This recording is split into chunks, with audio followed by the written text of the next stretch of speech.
that drank a half a beer or took a sip of beer or smoked a cigarette or did marijuana or whatever and never went back to it. But you know, there's a lot of teenagers that's y'all's age now, a lot of adults, they'll tell you that first time trying it went downhill from there.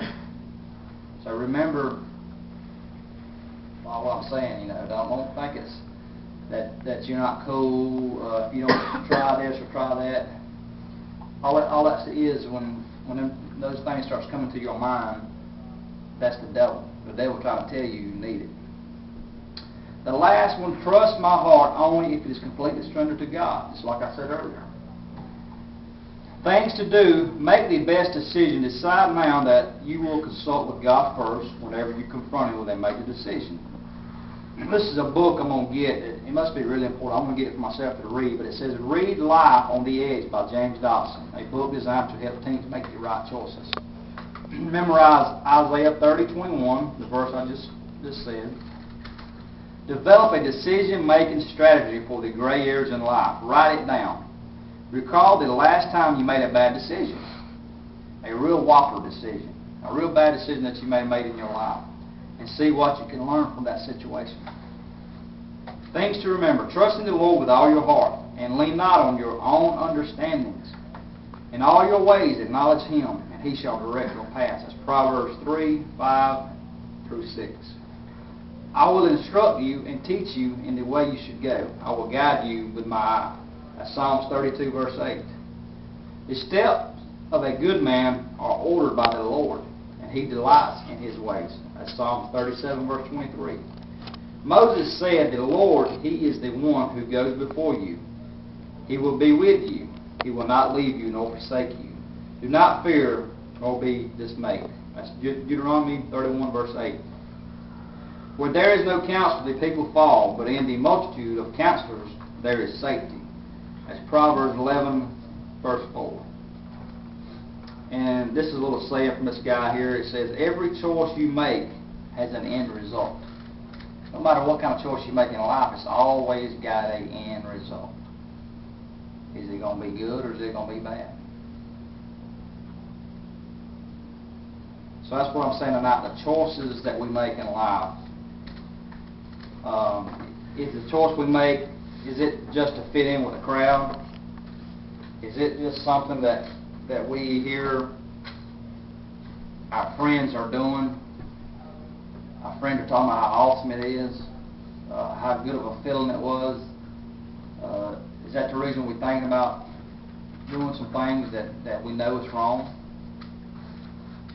But I promise you, if you stay with the Lord, if you'll stay in church, if you'll stay in your youth group, if you'll read your Bible, if you'll pray daily, if peer pressure is on you on doing any type of these things I just mentioned, drinking or drugs or tobacco or whatever, if you'll pray before you make that decision, I guarantee you, if your heart is fully sold out to God, you will make the right decision. You won't go and take that drink or take that smoke. I promise you that. When you run from God and try to do the decision, that's when the devil's going to take in. The devil's going to tell you how good all that stuff is. And I'm telling you from experience. I'm not telling you here because I've never done nothing in my life. I have. And I regret it. I wish I'd been sold out from God from day one. But I can't just tell you all that enough. Stay close to the Lord, and He'll guide you. Don't participate in anything that's going to harm your body. And there's things now that I've done that I'm paying for now. There's guys that, like I say, it affects people differently, just like cigarettes. I used tobacco dipping, for instance. People has done it for 20, 30, 40 years and never had an effect on them. Then you have those guys that dip for a year or two and have full-blown mouth cancer, take their jaw out. That tells you right there, it's just talking about tobacco, how it can affect different effects on everybody. Same thing with alcohol. Same thing with eating drugs. It's different effects on anybody. So I want us to really pray tonight. I'm wrapping this thing up. It's going to be short tonight.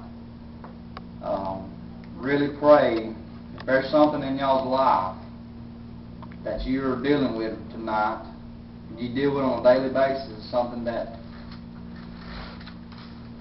you get peer pressured in. I don't know what's going on. I'm just speaking from my heart. I don't know what's going on with y'all, but I know the things that teenagers face. I know the things that goes on out there in this world today. And I don't want y'all, because I love y'all, I don't want y'all to get wrapped up in the things that other people participate in. Just like Zach said last week, that teenage girl that went to the prom, was so drunk they wouldn't let her in the prom.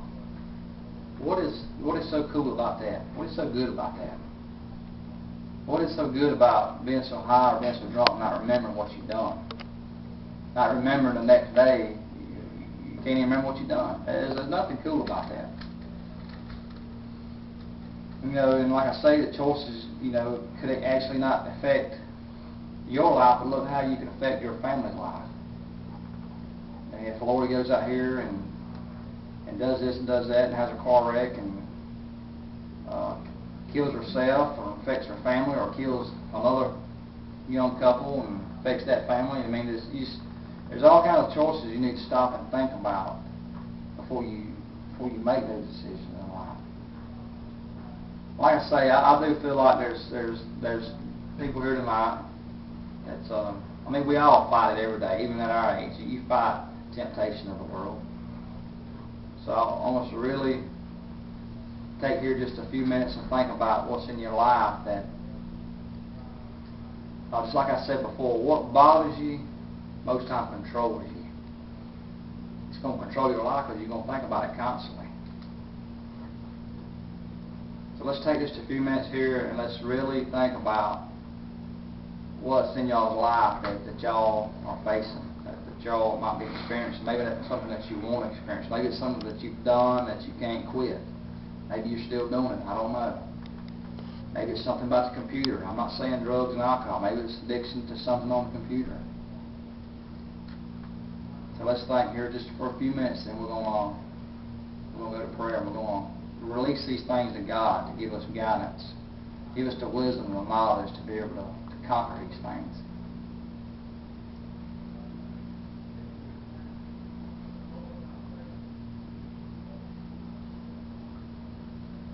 Before we go to prayer, you got anything to add to it?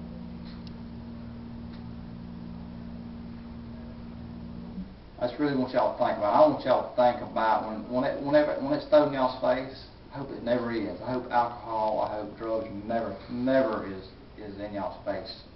But I want y'all to think about me when y'all do it. I really want you to. When it's there, I want you to think about what I said. Like I said before, God used me from what I'm doing right now. He saved my life because there's a many times I should have been dead. Don't know why I wasn't dead. But now I do. But I don't know. God used me, but He could have took my life at any time.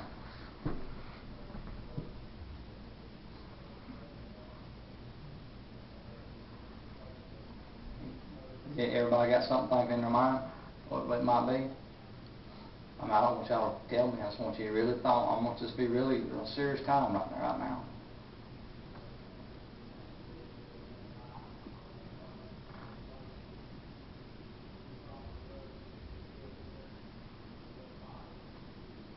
Yeah, I want two guys to go ahead and shut that thing down because I want y'all to join in here with us too. We're going to get in a group huddle here. We're going to